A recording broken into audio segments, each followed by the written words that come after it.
vous plaît, faire un maximum de bruit pour votre animateur, Guillaume Pelletier! Toi, c'est ta première fois? Enchanté, c'est quoi ton nom? Cynthia, enchanté. Cynthia, est-ce que tu habites dans le quartier? Tu habites sur le plateau? Est-ce que tu habites en colocation? Non. Non? Oh, t'as vraiment la fille de Céline Dion ici, qu'est-ce que c'est? C'est grave. T'habites seule? T'habites seule? Wow, c'est bon, ben écoute. Moi, c'est ça, tu fais quoi comme métier? C'est quoi ta job pour te permettre ça? Mes parents, c'est les couples. Ah! Le népotisme! On aime ça. Très, très. Mais t'as-tu déjà eu des colocs par avant? Ok, c'est ça, t'as quand même vécu la misère comme nous tous, c'est bon. C'était quoi la relation que t'avais avec des colocs? T'as des amis, ta famille? Amis, j'ai déjà eu des gens que je connaissais pas aussi. Ok, de totales inconnus, genre? Ouais. Que t'as pris sur Marketplace? Que j'ai pas choisi. Que t'as pas choisi. Ah, ok, que t'es rentré. Est-ce que t'es d'accord avec moi que des fois, les colocs, ça devrait être indiqué comme un vice caché? C'est beau, hein, des fois, je sais pas, là, moi, ok, j'ai un coloc, en ce moment, là, que j'ai un gros problème avec lui, ok, c'est que mon coloc, il ferme jamais sa gueule. Mais vraiment, là, c'est intense, là, il parle constamment, genre, moi, je paye pour habiter là, mais lui, il paye pour habiter mon esprit, ok? C'est vraiment intense. T'en as-tu même un coloc qui parle beaucoup? Non. Non, t'es chanceuse, honnêtement, chanceuse, là, parce que moi, man, c'est terrible. Genre, moi, là, tu sais, quand je disais que c'est un vice caché, moi, je pense qu'il y a des colocs de même, il faudrait qu'on marque ça sur les pubs Marketplace. Tu sais, qu'on fasse genre 3,5, laveuse sécheuse, proche de beaucoup de conversations chiantes. Moi, ça serait ça, parce que je suis en coloc avec depuis genre 1 an, à peu près. Et quand je suis rentré là, je ne savais pas que c'était ce genre de personne-là. Le genre de personne qui parle tellement que ChatGPT s'est tanné. Un moment, il a passé 2 heures à me conter à quel point ChatGPT ne voulait plus répondre dans ses conversations. Et j'ai réalisé que c'est ChatGPT qui a raison. Il met ses boundaries. Moi, je devrais faire la même chose, en fait. C'est vrai, j'aurais faire la même chose que ChatGPT. Quand il se met à trop me jaser, il y a un moment où j'aurais juste lui dire « Là, ton essai gratuit est terminé. » Et si tu veux continuer cette conversation, abonne-toi à un psychologue. OK? Non, c'est terrible, là. C'est des nouvelles blagues, fait que je les connais pas tous par cœur. Non, il est à ce point-là où est-ce que quand j'invite des amis chez nous, ils parlent plus longtemps à mes amis que moi je leur parle. As-tu déjà vécu ça? Genre, j'invite un ami chez nous, puis il parle de sa fin de semaine, puis de la fois qu'il est allé au Maxi, puis de sa crème de jour. Puis là, mon ami, il nous laisse tranquille. Là, moi puis mon chum, on est épuisés. On fait juste regarder, genre, fait que c'est ça, tu veux me parler de ton diagnostic de cancer, c'est... C'est terrible, il prend toute la place, puis... Un autre problème aussi, c'est qu'il n'y a aucun cue social.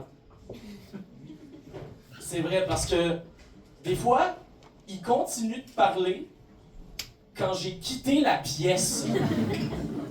Des fois, on est en train de parler, et je comprends qu'il n'arrêtera pas, fait que je m'en vais, et il continue. Et je suis comme, mais tu pensais quoi? Que je voulais entendre la conversation avec une nouvelle acoustique? Que j'étais comme, hey, cette conversation-là est vraiment intéressante, mais j'aimerais ça qu'il y ait un mur entre pour voir comment ça sonne. Il est en train de me rendre fou! Mais le pire, c'est que j'ai réalisé qu'on a tous des gens qu'on connaît qui sont même. C'est peut-être pas les colocs que t'as eu, mais je suis sûr que t'en as déjà vécu dans des parties. Hein? Ouais? Dans des parties, on dirait qu'il y a tout le temps une personne à qui personne veut parler. Un bavard qui est genre l'ami d'un ami du secondaire. Et ce que j'ai réalisé, c'est qu'il y a quand même quelque chose de beau, c'est que souvent, il y a comme une convention sociale qui s'installe dans le groupe, où est-ce que tout le monde va y parler un 15 minutes pour pas, genre, qu'il meurt d'une atrophie de la langue, je dirais. Et c'est fou, tout le monde se le partage. C'est comme avec le oui, tu sais, on fait un puff-puff-pass. Mais lui, c'est juste un pass. Personne ne veut le garder longtemps. Puis j'ai appris en fait que vous avez une expression pour ça, les Français, c'est se prendre un tunnel. Hein? Se prendre un tunnel parce que tu sais quand tu vas rentrer, mais tu sais pas quand tu vas sortir.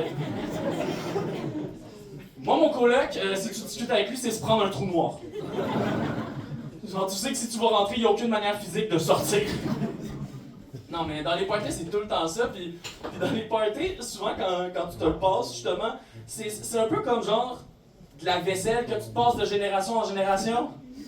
Tu sais, c'est lourd, ça sert à rien, mais c'est la tradition, faut qu'on le fasse. Puis souvent, il y a un enculé dans ton groupe d'amis qui fait pas son chiffre de 15 minutes.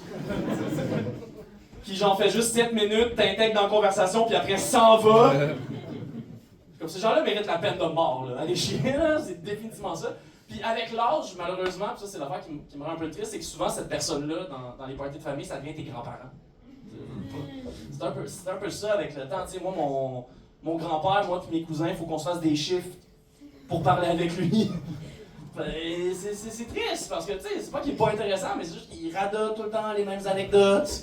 Puis il nous donne tout le temps des expressions, genre, qui existent pas, qui l'a inventé. Genre, puis genre, on n'ose pas lui dire, genre, grand-papa, il y a aucune personne au monde qui dit « je préfère qu'elle ait l'air épaisse qu'elle ait l'air pèse », ça existe pas. T'as inventé cette expression-là. Il y a personne qui dit ça. Mais bon, on le fait. Il y a quelqu'un que tu traduis l'air pêche, je pense. C'est ça que tu penses? On a un rire en retard là-dessus, c'est correct. Non, tu sais, puis on le fait pareil, ça nous fait plaisir parce que c'est la famille, tu sais, c'est la famille, puis notre seule chance d'avoir accès à la propriété comme elle, fait que on va être poli, tu sais.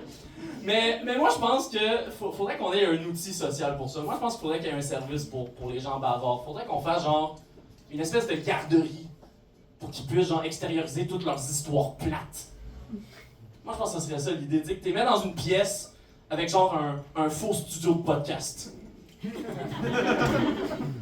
Genre, il y a des micros, mais il n'y en a aucun qui est branché. T'as un technicien, mais il fait rien, ok? Il y a juste une page Google d'ouverte si jamais il faut qu'ils fassent des recherches. Genre, ou tu sais, tu leur donnes des mannequins, tu sais, un peu comme les crash test dummies, là, qu'ils utilisent pour les écrasements d'auto. Tu fais la même affaire, mais tu lui mets genre des petits audios d'écoute active. Fait qu'il fait juste l'écouter, puis il est juste comme Oh, wow! Oh non, tu me dis pas!